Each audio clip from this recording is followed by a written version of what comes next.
할렐루야. 서로 축복하겠습니다. 저희는 사랑합니다. 축복합니다. 반갑습니다. 제가 아주 어렸을 적에 저희 집에는 이렇게 좀 적은 규모지만은 농사를 짓고 있었고, 그래서 저는 어렸을 적에 저희 부친이 이렇게 농사 짓는 모습을 보면서 이렇게 자랐습니다. 요즘 주변에서 보면은 이렇게 은퇴 후에 시골에 내려가서 농사를 짓겠다, 목사님들 중에서도 생전 농사 한번 안 해본 분이 농사를 짓겠다 이런 분을 가끔 보는데, 저는 그런 얘기를 들을 때마다 참 농사를 너무 쉽게 생각하는구나. 농사는 아무나 짓는 것이 아니거든요. 그런데 사람들이 그걸 잘 모르는 것 같아요. 요즘은 기계로 하는 영농이 많아졌지만 옛날에는 주로 이 소를 가지고 농사를 지었습니다. 밭을 갈거나 논을 갈 때 이 소가 아주 큰 일꾼이라서, 그래서 이 소를 사람을 대접하는 것처럼 가족처럼 그렇게 농사 짓는 사람들은 소를 대접을 합니다. 쇠죽을 끓인다, 그런 얘기 좀 이제 연세에 계신 분들은 아시겠지만은 아마 젊으신 성도들은 잘 모를 거예요. 쇠죽을 끓인다. 소를 그냥 먹일 주는 게 아니고, 보면은 그 소죽을 끓여서요. 큰 가마솥에다가 짚이나 이런 것을 작두로 잘라서 거기다가 넣고 이제 곡식가루를 갖다 섞어가지고 그걸 푹 삶아가지고 소에다가 이걸 주는 겁니다. 특히 봄 되면은 그 소가 일을 많이 해야 됩니다. 땅을 갈아 엎어야 되고, 또 이 씨를 뿌릴 때 종자 이 씨를 뿌릴 때 이 소가 하는 일이 한두 가지가 아니에요. 그래서 외양간에 소가 이렇게 힘들게 일할 때 보면은 끙끙 앓는 소리를 냅니다. 그럴 정도로 힘들게 일을 해요. 소도 알아요, 힘이 들어가지고. 그래서 저희 어렸을 적에 보면은 그 소가 이렇게 힘들 때는 막걸리 통을, 큰 통을 가져다가 그냥 소한테 먹이는 걸 봤어요. 그렇게 하면은 소가 그걸 먹고 힘을 얻습니다. 그리고 이 소는 자기 가족을 잘 알아봐요. 이제 어렸을 적에 제가 그 소에게 이 꼴을 먹이는 것을 가는 것을 풀을 떼낀다 그러는데, 저는 시골에 오래 살지는 않았지만은 초등학교 때 올라왔으니까, 서울 이사했으니까 오래 살지 않았지만은 소를 몰고 이렇게 이제 소 그 풀을 떼는 일을 이렇게 해봤는데, 보면은 이 소가 주인집 아들을 알아보는 거예요. 그러니까 적은 어린 아이지만은 그 소가 어떤 때는 막 그 회초리를 가지고 때리거든요. 때리고 또 그 코에 콧뚜리 해놓은 그걸 가지고 막 이렇게 끌고 막 이렇게 해도 소가 주인 아들한테는 함부로 이렇게 달려들지 않습니다. 그런 걸 보면은 이 소는 이렇게 주인을 알아보는 거예요. 그리고 이제 이렇게 소를 가지고 일을 할 때 보면은 이제 그 앞으로 갈 때는 이리야 하고, 또 설 때는 워 하면 섭니다. 물러 그러면 또 뒤로 물러갑니다. 이렇게. 그러니까 소가 대단한 일꾼이었던 것이죠. 그런데 이 소가 일을 할 때 꼭 떨어져서는 안 되는 중요한 농기구가 쟁기입니다. 소는 쟁기와 함께 일을 하는 거예요. 그래서 쟁기는 요즘 말로 하면 트랙터와 마찬가지입니다. 땅을 갈고 밭을 일구는데 이 쟁기가 얼마나 소중한지 몰라요. 그런데 오늘 이 성경 말씀에 보니까 예수님께서 하나님의 일꾼들, 주님을 따르는 우리 성도들을 가리켜서 쟁기를 잡은 사람에다가 비유를 하고 있습니다. 쟁기를 잡으면 반드시 앞에 소가 있겠죠. 소가 쟁기를 끌고 가는데 이 농부는 그 쟁기를 손에 잡고 밭을 가는 거예요. 사랑하는 성도 여러분, 우리 인생의 주인은 내 자신이 아니고, 우리의 주인은 우리를 구원하신 예수 그리스도이신 줄로 믿습니다. 그리스도가 우리 인생의 주인이십니다. 예수님께서 우리에게 일을 맡기셔서 너는 지금 쟁기를 잡고 이 밭을 갈아라, 그리고서 주인 되신 주님이 일꾼 된 우리에게 쟁기를 잡고 이를 갈게 하셨어요. 밭을 갈게 하셨어요. 오늘 우리의 대적인 원수 마귀는 끊임없이 우리를 흔들어 놓고 있습니다. 그래서 하나님을 멀리하고 하나님을 온전히 섬기지 못하도록 마음 가운데 정죄의식을 심어주고 불안의식을 심어주고 구원받은 백성임에도 불구하고 그런 구원의 확신을 갖지 못하게 하고 그러지만은, 그러나 우리 하나님은 오늘 우리 가운데 함께 하셔서 우리의 모든 삶을 전적으로 주관하고 계십니다. 잘되고 못되는 것, 흥하고 망하는 것, 우리 인생의 모든 것들이 하나님의 섭리와 절대적인 주권 아래 있고 하나님의 인도하신 가운데 있음을 믿으시기를 주의 이름으로 축원합니다. 이것을 믿는다면 우리는 지나온 과거 때문에 사람이 자기의 과거를 돌아보면 실수하거나 잘못된 것 있잖아요. 그러나 그것 때문에 너무 힘들어할 필요도 없습니다. 또 다가올 미래 때문에 너무 걱정할 필요도 없어요. 과거나 현재나 미래나 우리 하나님은 저와 여러분을 지켜주시고 우리를 붙들어 주셔서 천국 가는 그날까지 우리의 삶을 끝까지 인도하시는 주님이 되기 때문에 우리는 그 믿음을 가지고 살아야 하는 것입니다. 오늘 예수님께서는 자신이 얼마 후에 십자가에 죽으시고 부활 승천하실 것을 제자들에게 가르치셨습니다. 그리고 이 앞에 보면은 오늘 봉독한 본문은 9장이지만은 누가복음 8장에 보면은 예수님께서 변화산상에서 베드로, 요한, 야고보 세 제자와 함께 산에 올라가신 후에 변화가 되십니다. 놀라운 광경을 보여주십니다. 그리고 그곳에서 모세와 엘리야를 만납니다. 그리고 나서 이제 그 변화산은 이스라엘 나라에서 저 북쪽에 있는 산이거든요. 그런데 그곳에서 예루살렘으로 가시면은 사마리아를 통과하게 됩니다. 사마리아를 통과해서 예루살렘으로 이제 내려가는 도중에 있었는데 그때 어떤 사람이 예수님께 다가와서 이렇게 말합니다. 어디로 가시든지 나는 따르리이다. 어디로 가시든지 나는 따르리이다. 아마도 이 사람은 대단한 결심을 했던 것 같아요. 주님이 가시는 곳이라고 하면은 어디든지 가겠다는 겁니다. 그때 예수님이 하시는 말씀이 공중의 새도 집이 있고 들의 여우도 굴이 있지만은 인자는 머리 둘 곳이 없다. 그리고 또 다른 사람을 향해서 주님이 나를 따르라고 말씀을 합니다. 그때 그 사람이 뭐라고 핑계를 하느냐?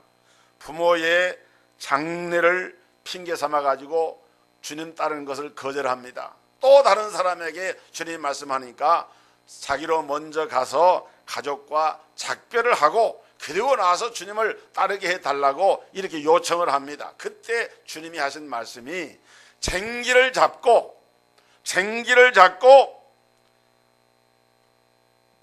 뒤를 돌아보는 자는 하나님의 나라에 합당치가 아니하다. 한번 따라해 보십시다. 쟁기를 잡은 자는 뒤를 돌아보지 말아야 한다.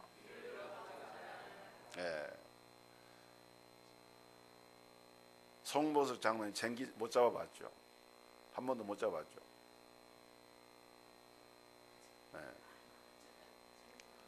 저는 쟁기를 잡고 이렇게 해봤어요. 이렇게 어렸을 때지만 해봤는데요. 쟁기가 이렇게 끌려서 소가 이렇게 끌고 가면은요, 그냥 소가 막 달아납니다. 얼마나 소가 빠른지 몰라요. 그리고 쟁기의 그 칼날이 이렇게 땅에 탁 들어가야 되는데 그거 하는 거 쉽지가 않아요. 그런데 쟁기를 잡은 사람이 뒤를 돌아보고 이렇게 하면 앞을 봐도 안 되는데요, 뒤를 보고 반대 보세요. 이건 전혀 엉뚱한 데로 가게 됩니다. 절대 쟁기 잡고 뒤를 돌아보면 안 돼요. 오늘 왜 예수님이 이런 말씀을 하셨는가? 이 말씀에 어떤 진리가 담겨져 있는가? 오늘 세 가지를 말씀을 드립니다. 첫째로 우리가 쟁기를 잡은 주님의 일꾼이라고 하면은 이것은 어떻게 살아야 하는가를 우리에게 가르쳐주는 말씀입니다.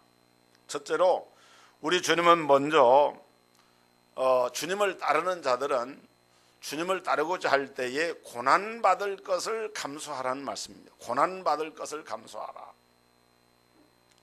길 가실 때 어떤 사람이 여짜오되 어디로 가시든지 나는 따르리이다. 예수께서 이르시되 여우도 굴이 있고 공중에 새도 집이 있으되 인자는 머리 둘 것이 없도다.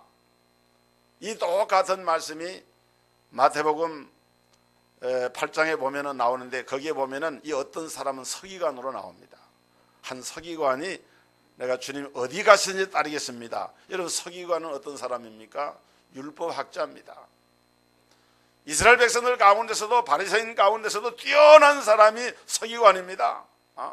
백성의 지도자입니다. 선생입니다. 그야말로 훌륭한 사람으로 높은 학식과 부유한 재산과 권력을 가진 그 당시 유대 사회에서 상류층에 속한 사람인데, 그렇게 부족할 것이 없는 서기관이었지만은, 그러나 서기관에게 한 가지 부족한 것이 있어요. 뭐가 부족하냐? 예수님이 행하시는 그 놀라운 능력은, 그 초자연적인 능력은 서기관이 아무리 100번 해봐도 그건 할 수가 없는 거예요. 그러니까 서기관은 자기에게 모자란 거, 부족한 거, 그 예수님의 능력을 좀 자기도 하고 싶은 거죠. 그래서 예수님의 제자가 되어서 영광을 누리고 싶어서 예수님을 따르고자 해서 내가 주님 가시는 그 길을 따르겠습니다. 어딘지 따르겠습니다. 그때 예수님께서는 바로 이 말씀하신 거예요. 여우도 굴이 있고 공중에 새도 집이 있지만은 인자는 머리 둘 곳이 없다. 무슨 말입니까? 주님을 따르는 길에는 뭐가 따른다고요? 고난이 따른다. 이 고난이 다가올 때에 이것을 네가 감수할 수가 있겠느냐? 때로는 고난뿐만 아니라 편히 쉴 것도 없습니다. 때로는 핍박을 받기도 합니다. 때로는 감옥에 들어가기도 합니다. 주님은 머리 들 곳조차도 없다. 지금 우리나라는 그러지 않지만은, 지금 가까운 중국만 하더라도, 중국이 기독교인이 많이 일어나고 있지만은, 여러분, 공식적으로는 중국에서는요, 기독교인은 공무원이 될 수가 없어요. 지금도 우리 선교사님들이 중국에 들어갈 때에 목사라고 하는 신분을 가지고 들어갈 수가 없습니다. 선생이라든지 기술자라든지 다른 이름을 가지고 들어갑니다. 여러분, 북한에는 지금 성경책을 갖고 있다고 하는 이유 하나만으로 감옥에 들어가요. 그러한 고난, 그러한 핍박, 예수님을 따르려고 하면 희생과 헌신을 각오하고 따라가야 되는데, 오늘날 우리 한국교회가 좀 신학적으로 문제가 되어지는 그런 현상 가운데 하나가 뭐냐? 무조건 예수 믿으면 잘 되고 부귀영화 누리고, 예수 믿으면 만사가 형통하고, 예수 믿으면 축복받고, 그것은 여러분, 성경에서 말하는 그런 부분들은 부분적인 거예요. 성경의 전체적인 사상과 흐름을 그렇게 이해해서는 안 됩니다. 특별한 하나님의 택하신 사명자들, 복음을 위해서 하나님의 들어서시는 사명자들은 오히려 그렇지 않고 더 험난한, 그가 복음의 길에 들어서지 않았더라면은 당하지 않아도 되는 고난과 핍박을 당하는 경우가 엄청나게 많다는 사실을 성경은 말씀을 합니다. 여러분, 그렇잖아요. 세례 요한처럼 30살에 죽을 수도 있습니다. 스데반처럼 돌에 맞아 죽을 수도 있어요. 모세를 보세요. 40년 동안이나 연단 받았습니다. 요셉도 13년 동안이나 감옥 생활을 했고 모진 고생을 했습니다. 하나님의 사람들이, 믿음의 사람들이, 대단한 사람들이었지만은 오히려 고난이 더 많았어요. 오늘 저와 여러분도 그럴 수가 있어요. 기도하는 것마다 하나님께서 우리의 요구대로 다 응답해 주시는 것만은 아니라는 것입니다. 어떤 때는 절망에 처할 때가 있어요. 낙심될 때가 있습니다. 아무도 도와주지 않는, 나 혼자 고난을 당한 것 같은 그런 외로움을 경험할 때도 있습니다. 그래도 예수님은 제자가 되겠다고 온 사람이라면은 그런 어려움을 감수하면서까지라도 기꺼이 자신을 따를 것인가 하는 것을 주님은 말씀을 하신 거예요. 여러분, 히브리서 11장 6절에 보면은 믿음이 없이는 기쁘시게 못하나니 하나님께 나아가는 자는 반드시 그가 계신 것과 또한 그가 자기를 찾는 자들에게 상 주시는 이심을 믿어야 한다 그랬습니다. 믿어야 한다. 여러분, 상 주시는 하나님을 바라보세요. 모세는 상 주시는 하나님을 바라보면서 이 땅에서 애굽의 바로의 공주의 아들이라고 하는 애굽의 모든 그 보화와 부귀와 영광을 다 버리고 오히려 고난받는 길을 자취한 것은 하늘에서 주시는, 하나님 주시는 상을 믿음으로 바라보았기 때문입니다. 정말 우리가 주님의 일꾼이라고 하면은 그리스도를 위해서 버릴 것을 과감하게 버릴 수 있어야 된다. 부귀, 영화, 권세, 세상 욕심, 재물 욕심, 이런 것들을 과감하게 버려야 된다. 예수님께서 마가복음 10장 29절 30절에 내가 너희에게 진실로 이르노니 나와 복음을 위하여 집이나 형제나 자매나 아비나 어미나 자식이나 전토를 벌인 자는 현세에 있어 집과 형제와 자매와 어미와 자식과 전토를 100배나 받되 박해를 핍박을 겸하여 받고 내세 영생을 받지 못할 자가 없느니라 그랬어요. 정신이 아주 바짝 들게 하는 말씀입니다. 누구를 위해서 버릴 수가 있느냐? 나와, 내가 누굽니까? 예수님. 나와 복음을 위하여, 나와 예수님과 복음을 위하여서 심지어는 뭘 버려요? 자기 집도 버리고 부모 형제도 버리고 재산도 버리고 그럴 수가 있느냐? 이렇게 주님 말씀하신 거예요. 오늘 이 말씀은 우리가 내려놓아야 할 것이 무엇인지를 직설적으로 말씀을 한 것입니다. 영국의 신앙격언에 보면은 하늘에서 면류관을 쓴 자 중에서 이 땅 위에서 가시관을 쓰지 않은 자가 없다. 하나님의 나라에서 면류관을 쓰는 자들은 이 땅에서 가시관을 쓴다. 이 땅에서 주를 위해 가시관을 쓰는 사람은 하늘에서 면류관을 쓰게 된다는 말씀입니다. 여러분, 세상이 우리에게 행복을 가져다 준다라고 하는 생각을 갖지 마세요. 착각입니다. 사람들은 돈이 행복을 가져온다고 생각을 해요. 영국의 어느 사회 문제를 연구하는 기관에서 한 10년 동안 추적을 해가지고 조사해서 발표했습니다. 사람이 돈을 얼마나 가지면은 행복감을 느끼는가. 그랬더니 우리 돈으로 18억이랍니다. 18억 정도의 돈을 가지고 있으면은 대체적으로 그 사회에서 안정되게 생각하고 나는 참 행복하다 하는 행복감을 느낀다는 거예요. 근데 과연 그 말이 맞는 말인가? 여러분, 강남의 어떤 아파트는 한 동에 한 그 가구인데 60억이 있어야 들어가는 아파트가 있대요. 그러면 그 아파트에 들어가지 못한 사람은 행복하지 못한 사람입니까? 행복이라고 하는 것은 지극히 자의적인 것이고 우리 심령의 내면에 있는 것이 되기 때문에 내가 정말 자족하면은 나는 단돈 100만 원이나 1000만 원만 있어도 나는 정말 행복하다 이렇게 느끼는 사람이 있고요. 돈을 100억, 200, 벌써 돈이 100억대 넘어가면은요, 이 화폐에 대한 실제적인 어떤 감각이 없어진다는 거예요. 행복이고 뭐 그런 걸 느낄 겨를이 없다는 거예요. 여러분, 참된 행복은 우리 하나님이 주시는 것입니다.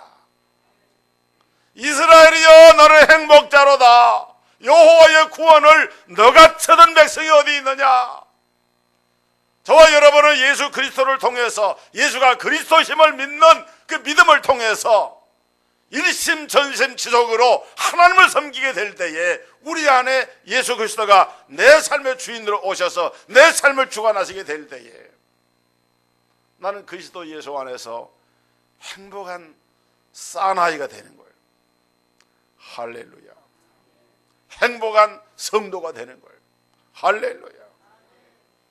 여러분, 정말 예수 안에서 행복한 우리 성도들 되기를 주의 이름으로 축원합니다. 지금 북한이 지난 3월 3일 날 김정인이가 그런 발표했습니다.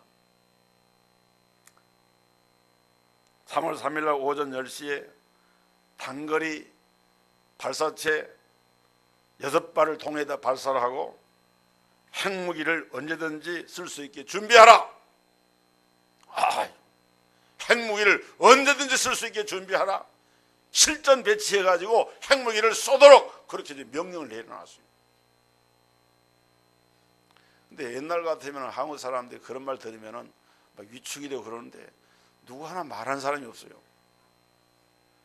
북쪽에서 그런가 보다, 어떤 미친놈이 헛소리 하는가 보다, 이렇게 하고 그냥 넘어가는 것 같아요. 보면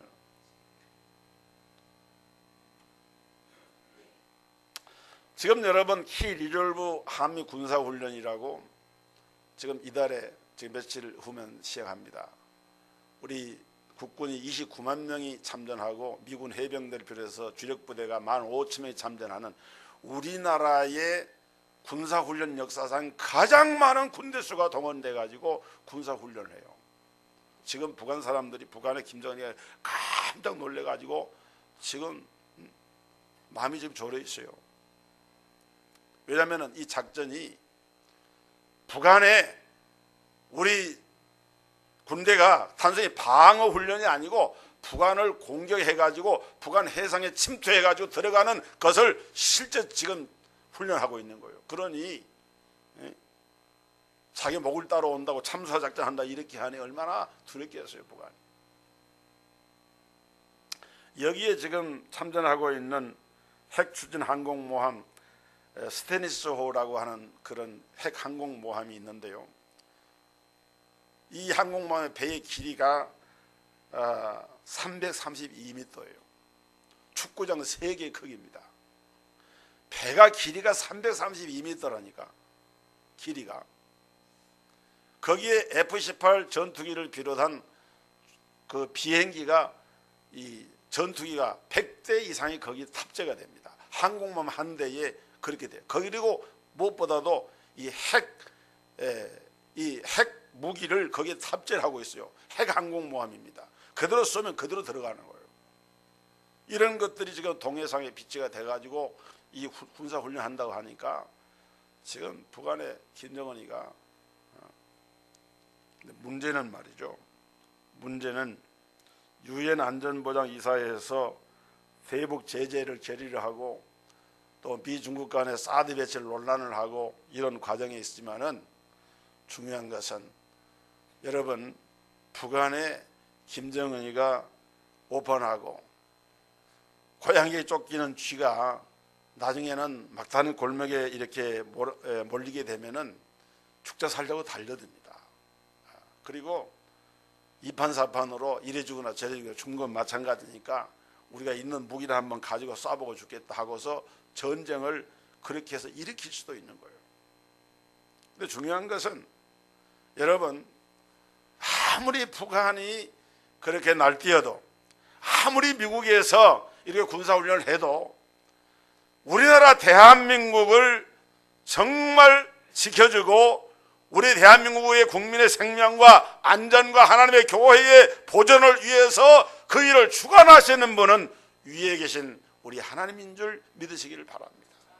하나님께서 이 나라 대한민국을 지켜주셔야, 그래야 대한민국의 안보가 하나님의 축복 속에서 지켜지는 것이지, 핵항공모함이 있다고 해서 안보가 지켜지고 북한에 위협이 있다고 해서 안보가 무너지고 그런 게 아니라 그 말이에요.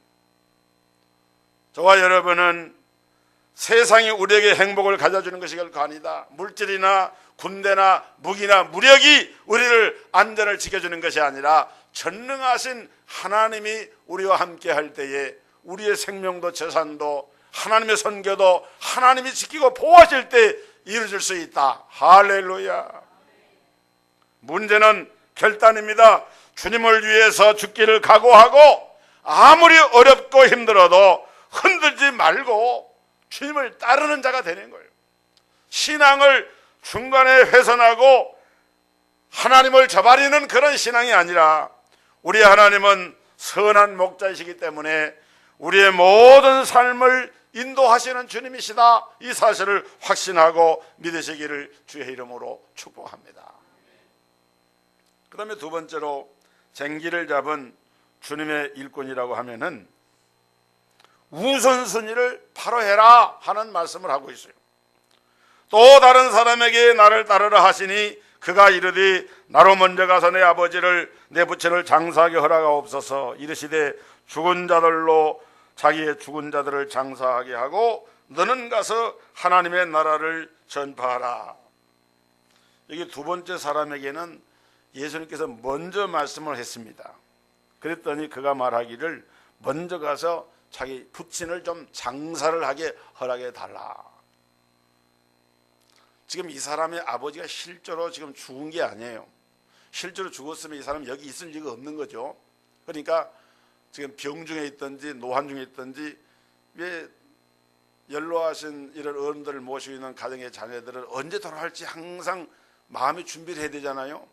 그러니까 이 사람도 지금 자기 집안에 그런 상태에 있는 거예요. 그러니까 내가 주님을 따르긴 따르지만은 장례나 마치고 돌아가신 후에 내가 따르게 했다니, 그런 얘기를 하는 겁니다. 그런데 주님은 놀라운 말씀을 합니다. 죽은 자들로 자기의 죽은 자들을 장사하게 하고 너는 가서 하나님의 나라를 전파하라. 무슨 말이냐? 죽은 자들로 죽은 자를 장사하게 하라. 이 말은 여기 죽은 자, 앞에 있는 죽은 자는 누굴 말하는 거 하면은 불신자, 예수 믿지 않는 사람을 영적으로 죽은 자이기 때문에 그 죽은 자들로, 자기의 죽은 자, 그 다음에 이제 그 뒤에 나오는 죽은 자는 실제로 자기 혈족이나 누구 가운데 죽은 그 시신을 말하는 거예요. 그러니까 불신자들로 가서 그 불신자, 그 죽은 사람을 장사하게 하고 너는 할 일이 따로 있어. 너는 하나님의 나라의 복음을 전파하라, 이렇게 말씀한 거예요.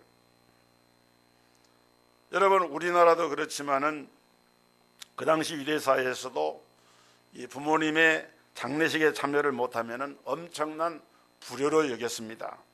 그런데 예수님은 충격적인 말씀을 한 거예요. 결론은 뭐냐? 부모를 공경하는 것보다 더 중요한 것이 뭐냐?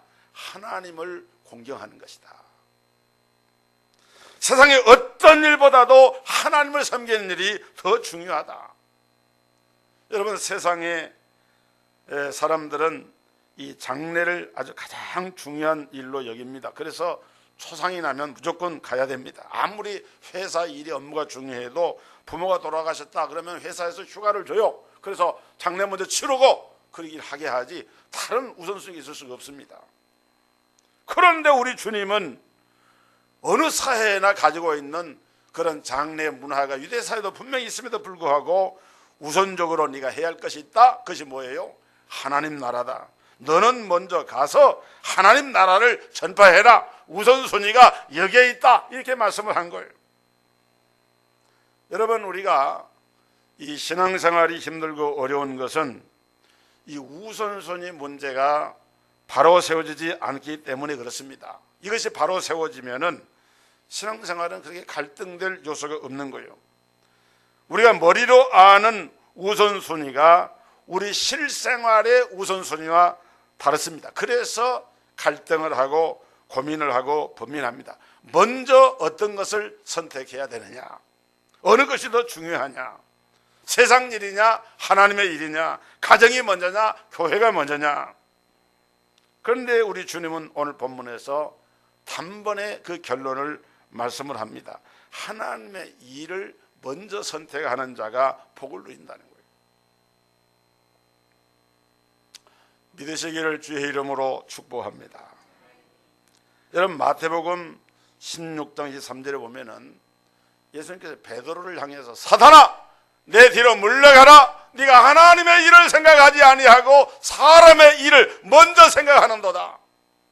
사람의 일보다 먼저 할 것이 뭐예요? 하나님 일입니다. 베드로가 예수님을 향해서 그리하지 마옵소서, 십자가에 달려 죽으시고 부활 승천할 걸 말씀하니까 베드로가 제자로서 안타까운 마음에서 스승이 죽는다고 하니까 그리하지 마옵소서. 그건 사람의 일이에요. 사람으로서 할 수 있는 최선을 다한 거예요. 그러나 하나님의 구원의 계획표와 그 시간표 가운데는 그렇게 하시는 것이 하나님의 뜻이고 하나님의 경륜을 이루는 일이 되기 때문에 이게 하나님의 일인데, 사람의 일보다도 하나님의 일을 앞세워야 되는데 베드로는 그 우선순위가 바뀌어졌다는 거예요.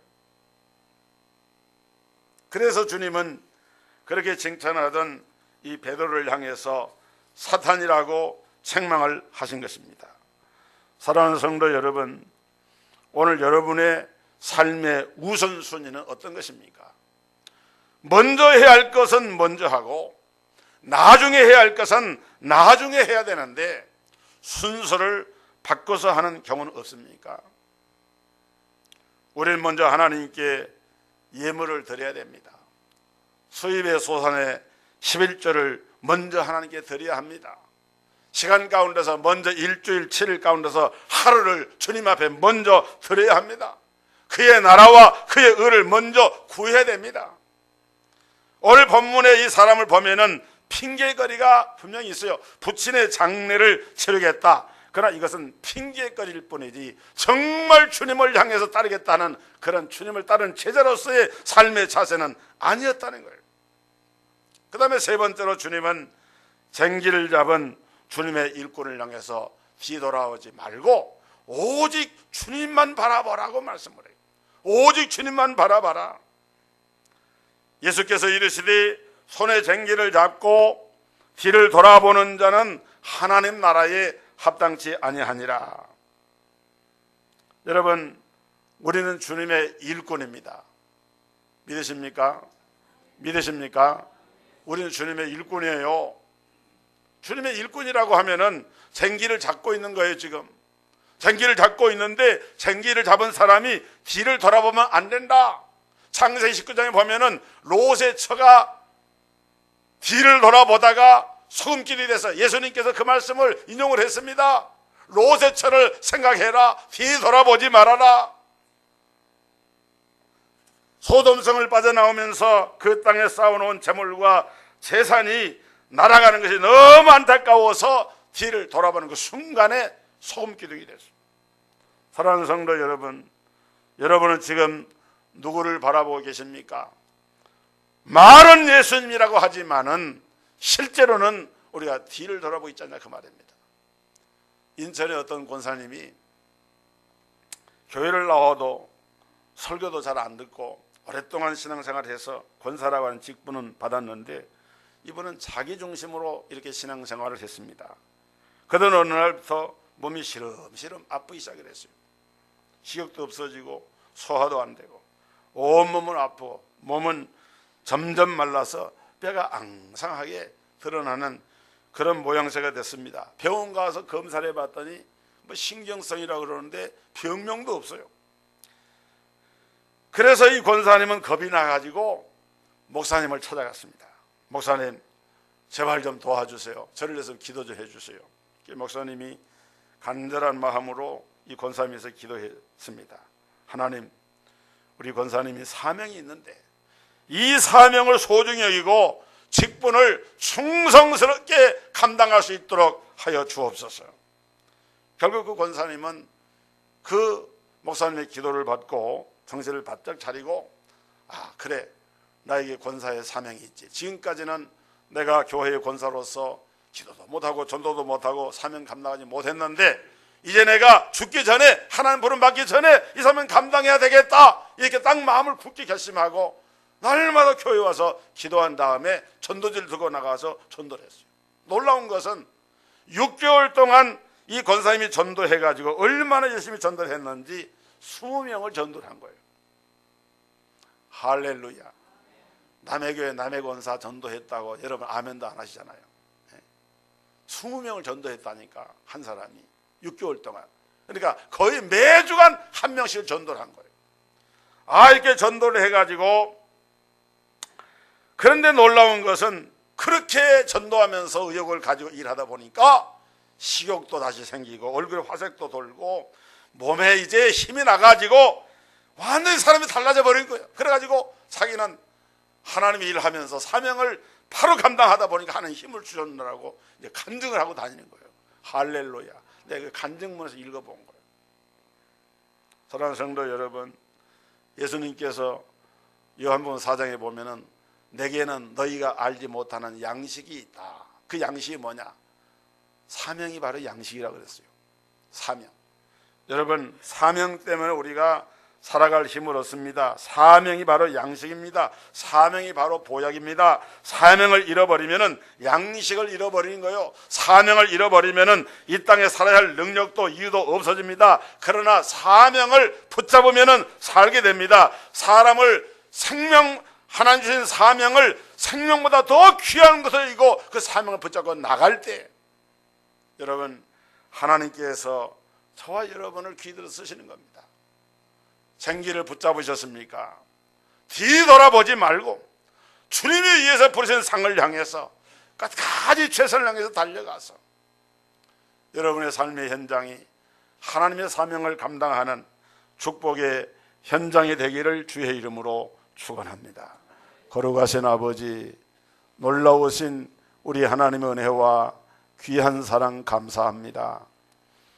주님을 따르는 주의 사람들이 이런 핑계 저런 핑계를 말했지만은 우리 주님은 오직 고난을 감수할 각오와 다짐을 가지고 끝까지 최선을 다하여서 하나님의 영광만을 바라보고 사명의 짐을 지고 나아가게 될 때에 정말 하나님 나라에 이런 사명자가 필요하고 생기를 잡은 자가 필요하다고 말씀을 했습니다.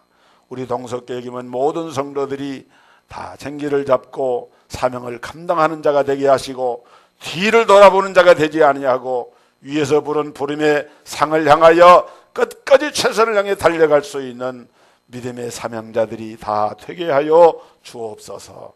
예수 그리스도 이름으로 기도하옵나이다. 아멘.